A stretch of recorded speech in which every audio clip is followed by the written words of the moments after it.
যাদের অন্তরে অহংকার বেশি, হিংসা বেশি, কিবির, অহংকার, হাসাদ, রিয়া যাদের অন্তরের মধ্যে বেশি, তারা বেশি বেশি কোরআন পড়বেন। মেজাজটা বড় খারাপ, কোরআন পড়বেন। কোরআন যত বেশি পড়বেন আপনার অন্তর তত বেশি স্বচ্ছ হয়ে যায়, পরিষ্কার হয়ে যাবে। কোরআন যত পড়বেন। ওয়াহুদা, কোরআন হলো হেদায়েত। ওয়া রাহমাতুল লিল মুমিনিন, কোরআন হলো ঈমানদারদের জন্য রহমত। এই আয়াতের মাধ্যমে প্রমাণ হয় যে ঘরের মধ্যে কোরআনের তেলাওয়াত যত বেশি হয় ওই ঘরটা আল্লাহ রহমত দ্বারা পরিপূর্ণ করে দেয়। রহমা, কোরআন হলো রহমত, ঈমানদারদের জন্য কোরআন রহমত। 9 নাম্বার, সারা দুনিয়ার ইনসান আর জিন যদি একত্রিত হয়ে যায়, সারা পৃথিবীর মানুষ এবং জিন যদি একত্রিত হওয়ার পর একজন আরেকজনকে যদি সহযোগিতা করে আর বলে চলো আমরা একটা কোরআন বানাই, কোরআনের মতো একটা আয়াত বানাই।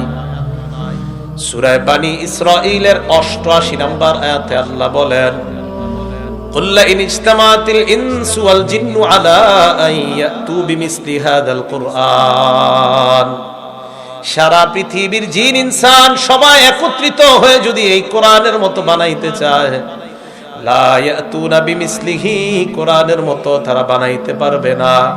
ওয়ালাউ কানা বা'দুহুম লিবা'দিন যাহিরা, একজন আরেকজনকে সহযোগিতা করলেও সাহায্য করলেও কোরআনের মতো বানানো সম্ভব নয়।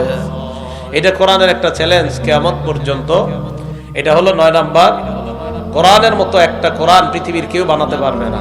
10 নাম্বার, সূরা হিজরের 9 নাম্বার আয়াতে আল্লাহ বলেন, ইন্না নাহনু নাযালনা যিকরা ওয়া ইন্না লাহু লাহাফিজুন, আমি কোরআন নাজিল করলাম, এই কোরআন আমি আল্লাহ হেফাজত করব। আমি কোরআন হেফাজতের দায়িত্ব নিয়ে নিলাম। সারা পৃথিবীর কোরআনগুলা যদি জ্বালিয়ে দেওয়া হয়, সারা পৃথিবীর কোরআন যদি নস্যাৎ করে দেওয়া হয়, বেঈমানরা যদি চায় কোরআন দুনিয়াতে রাখবে না, কোনো সমস্যা নাই।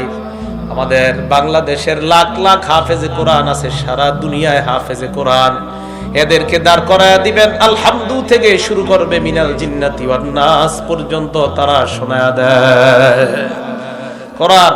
এটা আল্লাহ হেফাজত করবে, এটাই সিস্টেম। এখন এই যে কোরআন আল্লাহ হেফাজত করবে, কোরআনের ব্যাপারে 10টা কথা বললাম।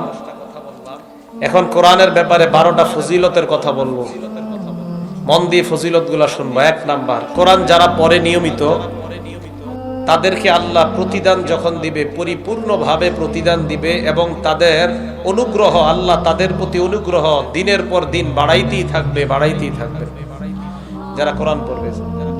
সূরা ফাতির আয়াত নাম্বার 29 এবং 30 নাম্বার আয়াত আল্লাহ বলেন, ইন্নাল্লাযীনা ইয়াতলুনা কিতাবাল্লাহ,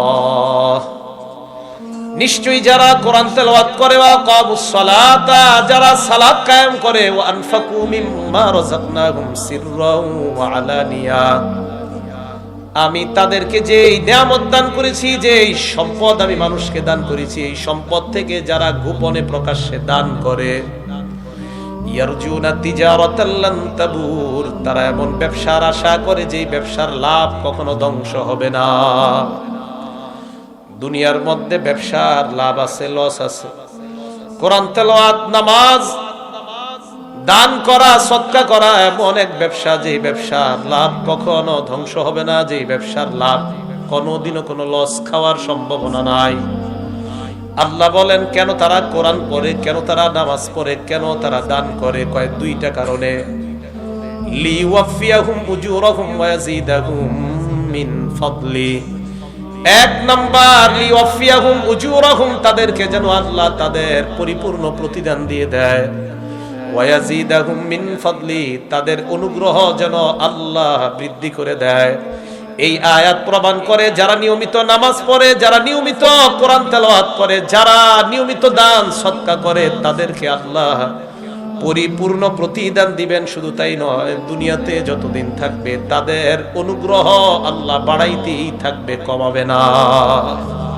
নিয়মিত কোরআন পড়তে হবে, নিয়মিত।